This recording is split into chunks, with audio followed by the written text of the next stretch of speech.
What up, y'all? It's Brix for Brix Fitness, and today's video is going to be strictly Q&A. I'm going to be getting all the questions from you guys live on Instagram. So if you don't follow me on Instagram, do so right now at Brix Fitness. Pretty simple. Oh shit, let me move this. The first question is from Samir_T. He asks, if I lose 70 pounds, will I get much loose skin? That depends. It depends on a few factors. It depends on your genetics. It depends on where you carry the weight. If I had to guess 70 pounds, I would say yes, you'll probably have loose skin. So 78th Street asks, do you recommend weightlifting before cardio or vice versa? So I definitely recommend you do your weightlifting first and then you do your cardio afterwards, because when you do your cardio first, you're not going to get the most out of your weightlifting session. Your body's going to be taxed already, and you definitely won't be able to lift as much, therefore decreasing the effectiveness of your weight training session. So I would definitely wait till after your weights and just kind of use your cardio to wring you out, so to speak. You know what I'm saying? So let that be your finisher. So D. Jabari Moore asks, does doing supersets or taking no breaks in between lifts keep your heart rate up? Is that a form of cardio? It is, definitely. And that's basically the concept behind circuit training, where it's high intensity, there's little to no rest, and essentially what happens is it keeps your heart rate elevated. So in this style of workout, it's really time effective, because you can get in and out the gym in 30 minutes, 30, 40 minutes. You still build strength, you can still build muscle, and you can still burn fat. So David Dean asks, while doing IF, what was your schedule like daily, and if it was 7 days a week? So my daily schedule, now first of all, let me give you the disclaimer. I'm not super rigid when it comes to my IF schedule. If I feel like eating in the morning, I do. 95% of the times I don't, but the mindset of not confining myself to this eating window, it helps me adhere to it, because I don't do good with restrictions. So that's just the first thing I want to say about that. I usually start eating around 2 o'clock. So I'll go from 2, and the last meal I'll eat is probably around 9 o'clock, 9 or 10 o'clock. It depends. So I'll start eating anywhere from 1 to 2, and I'll stop eating anywhere from 8 to 9.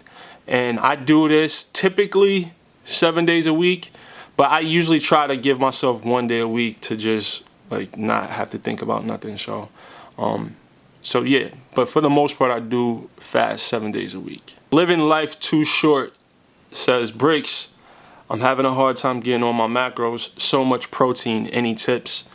Yeah, I've had that issue myself, and what I do, and this is just what I do. I eat a lot of egg whites. They're very low in calories, and they fill you up. So I eat a lot of egg whites all day. There was days I would eat 12 egg whites, 18 egg whites, and then I eat Greek yogurt. That's how I got most of my protein in, aside from, of course, my servings of like chicken breast, but I couldn't eat so much chicken breast, or I couldn't eat so much other sources of lean protein, lean meats, because it was expensive and I was on a budget. So for the most part, I ate a lot of eggs. You can get eggs real cheap. That's how I did it. How long did it take you to achieve your current physique? So from obese to abs, it took me 3 years. 3 whole gut-wrenching, hard work, putting in years. All right, Isaiah88 asks, that's my man too. Shout out to Cali. Are circuit/HIIT training the best way to burn body fat? There's so many ways to burn body fat. Is it the best way? It depends on a few factors. It depends on your schedule. It depends on the type of exercise you enjoy, because not everyone enjoys that intense,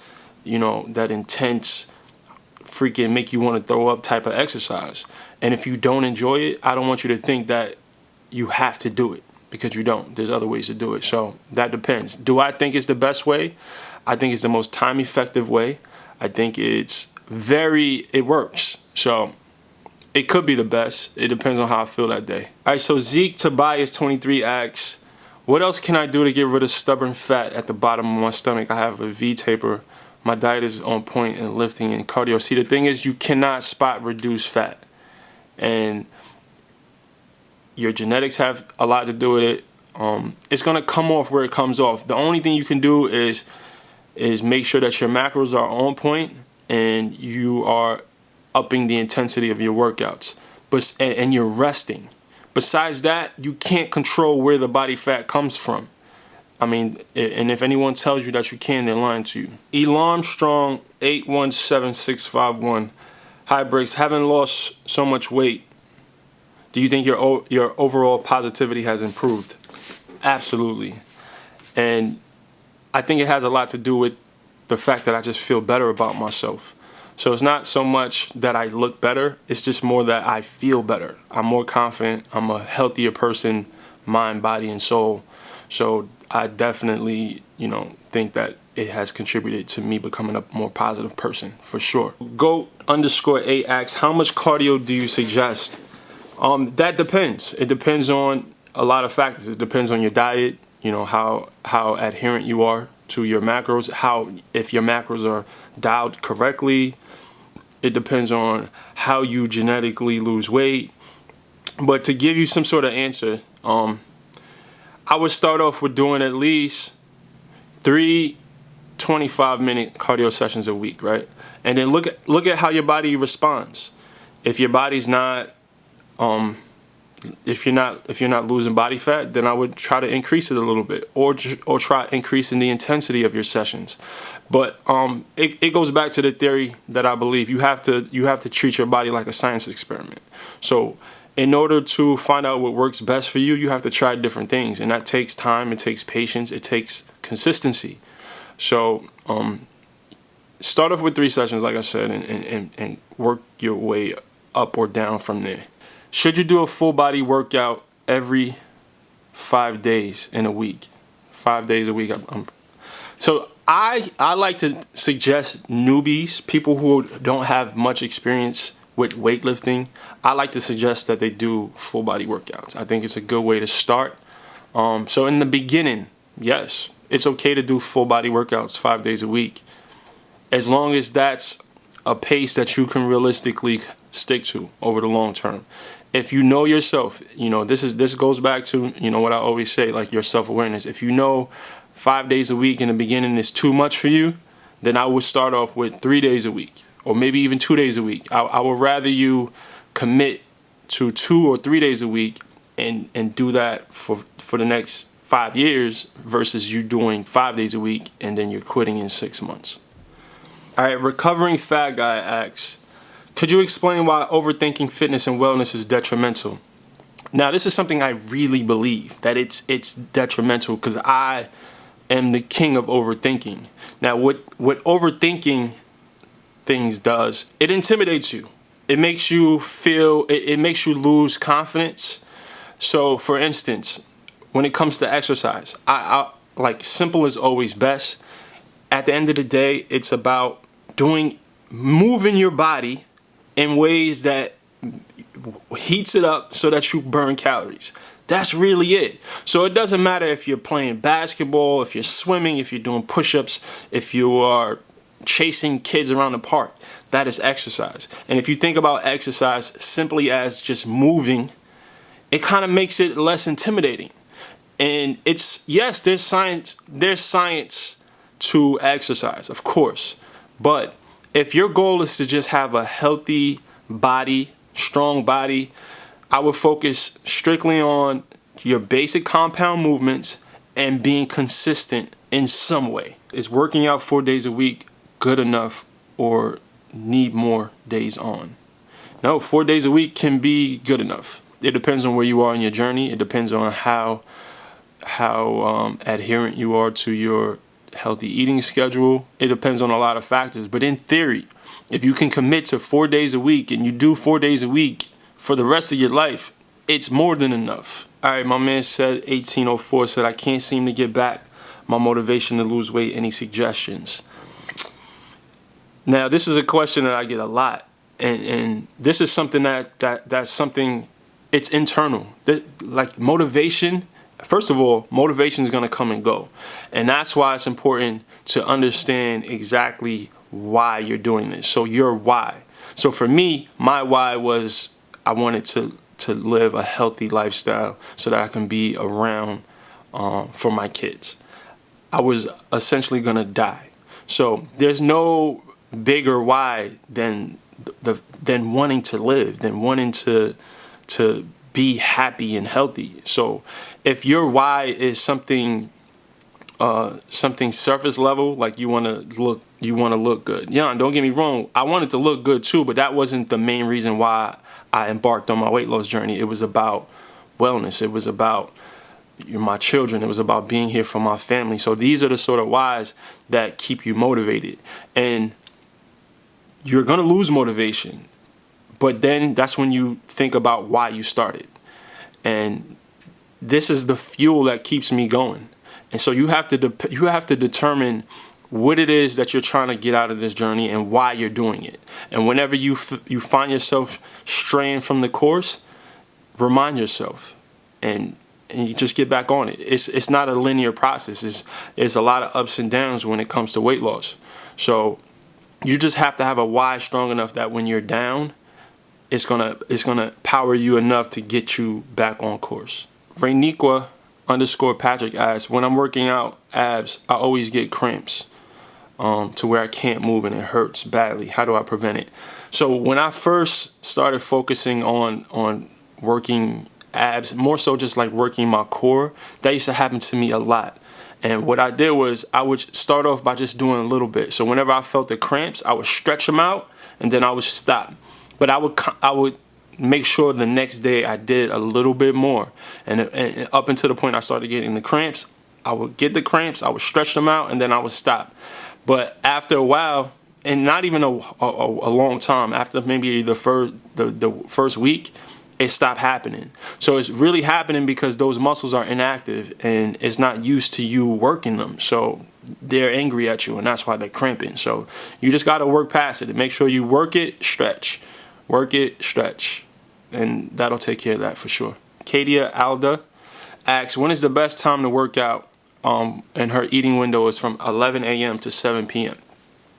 Now, you don't have to work out fasted. If this is my theory on working out fasted. If you being fasted takes away from the intensity and the focus of your workout, then it's not worth the benefits. So if you are stronger, if you can go harder when you have food in your stomach, then I suggest you doing that. So to answer your question, I kind of can't answer it unless I know whether or not you work out best fasted. So I'll answer both. So if you work out best fasted, it would be best to probably work out at 9:30 or 10 if you break your fast at 11. Or you can work out at 11:30. This is what I do sometimes. I'll break my fast with something small.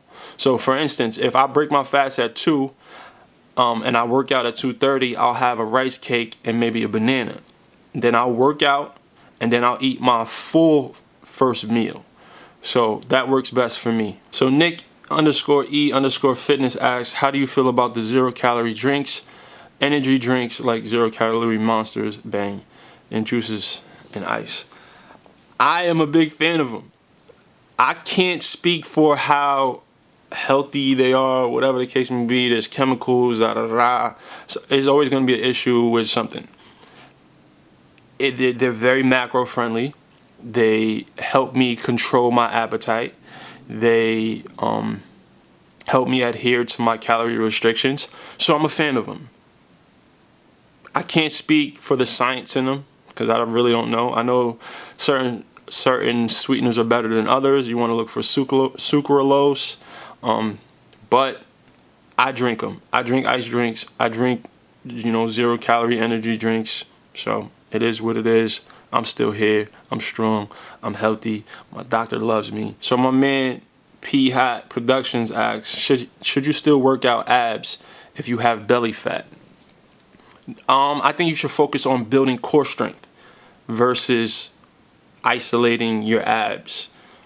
And that's just my theory on that. Like, focus on core, not abs. Kenny_Keys86 asks, what are your thoughts on fat burners? Do you feel that they are effective? What would you recommend if so? Alright, here's my theory on fat burners. I'm not a fan of fat burners. I think the average person uses fat burners incorrectly. I feel like the average person uses fat burners as a shortcut.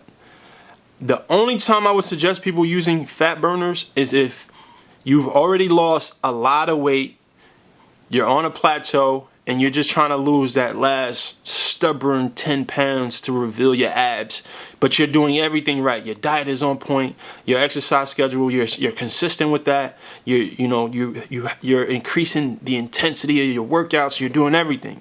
Fat burners should be your last resort. Alright, y'all, I hope that helped. Please leave this video a thumbs up. I really appreciate you guys. The thumbs up, it helps the channel grow. Please, I really appreciate y'all. Comment below any video suggestions you guys have. I really appreciate the suggestions. It helps me out a lot.